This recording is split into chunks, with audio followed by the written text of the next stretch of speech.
احنا الوقفه الاحتجاجيه دي غايتها إذلال العبث بأبنائنا، التجاذبات السياسية ما بين الاتحاد وما بين الوزارة. يا خويا خليوا أبنائنا على الشارع، احنا نحبوا أبنائنا تقرأ في ظروف طيبة.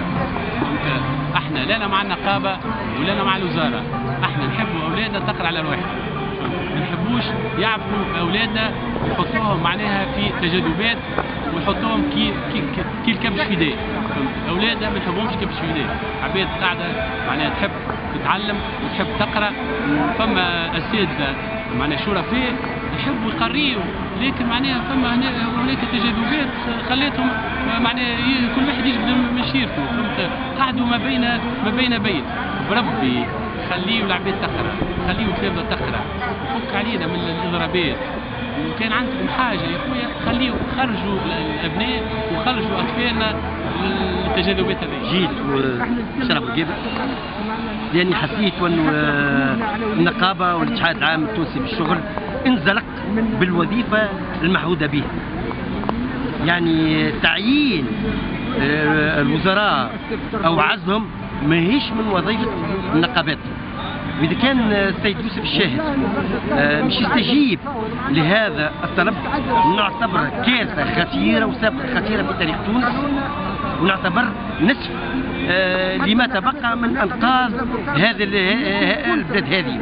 وإذا كان الاتحاد له الحق في التعيين والعزل، ما علاه كان سيد بوبي هو يشد رئاسة الحكومة والنقابات هي اللي تعين الوزارات، والحكومة كلها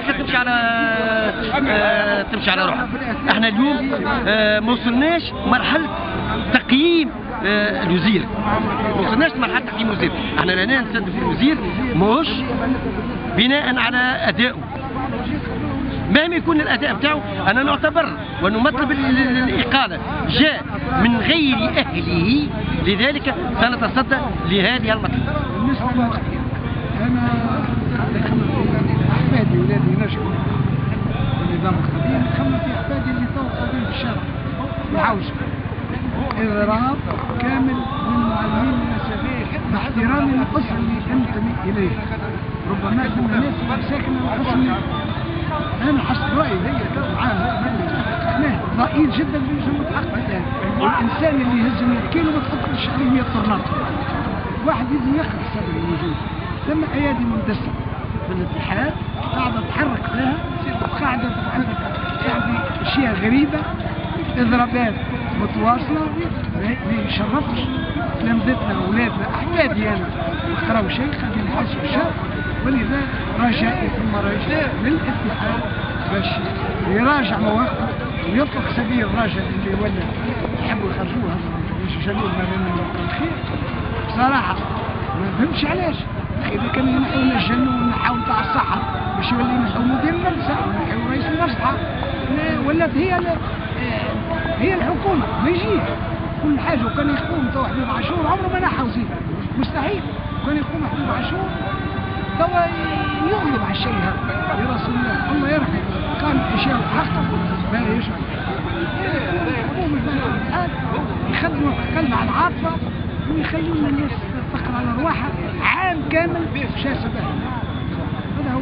وقفنا خايفين على صغارنا بالتهمش اللي عاملينه النقابه والاضرابات اللي سايره.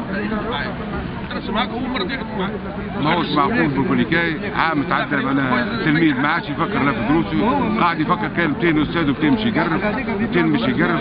والله ما هوش معقول. التلميذ ضيع الكونسنتراسيون نتاعه بتاع قرايته بتاع كذا ومشى فلاوي. والله الكل ما هوش معقول بكل حكايه. يلزم معناها الحكومه تاخذ موقف، ويلزم رئيس الحكومه ياخذ موقف ويطلع ويكلم الناس ويشوف حل الحوايج هذه. احنا صغارنا ضاعت في الساقين ما بين الحكومه وما بين النقابات، كل الاولياء والتلامذه ضاعوا ما بين الساقين. احناش عارفين يقولوا النصوص الحكايه هذه. وتو وقت امتحانات وشهر مارس دخل وما هوش معقول بكل شيء. توفيق شحذورة رئيس جمعية أولياء تلاميذ المعهد النموذجي بسوسة. الوقفة الاحتجاجية هذه عملناها في شارع بورقيبة أمام المسرح البلدي بسوسة. الوقفة مع جميع جمعيات الاولياء بكامل الجمهوريه. جمعيه اولياء، ناكد جمعيه اولياء التلاميذ مش جمعيه اولياء والتلاميذ، خاطر احنا جمعيه الاولياء التلاميذ في القانون الاساسي نتاعنا يشرط علينا باش يكون تلميذ يكون ولي المؤسسه، هي مش جمعيه تلاميذ والتلاميذ اللي فما اللي موجوده معناتها ما نعرفش قانون اللي درنا الموعد جاني واحد وانكرت اللي احنا موجودين كجمعيه. احنا جمعيه التلاميذ اولياء التلاميذ بسوسه، وعندنا معناتها في كامل الجمهوريه عندنا في الجمعيات حره معناتها مش لا تابعه حتى حد باهي. نحبوا احنا وديجا موجودين الجمعيات هذوما اللي كتبت عليهم تاع الاولياء والتلاميذ. والوقفه هذه جوست احنا رانا داخلين في امور بوليتيك، لا امور نقابات، لا امور وزاره، لا امور حتى شيء. احنا اولادنا حاسين على اولادنا على كثره الاضرابات هذه والتجاذبات، ومشاو اولادنا معناتها مشاو ضحيه وقاعدين معناتها متواصلين ومتمادين فهمتني. النقابات باش قاعدين يهدوا وقاعدين يستعملوا في اولادنا كرهائن عندهم. احنا نقولوا لهم راهو لاولادنا خط احمر ما يلزمكمش معناتها تستعملوهم وتوظفوهم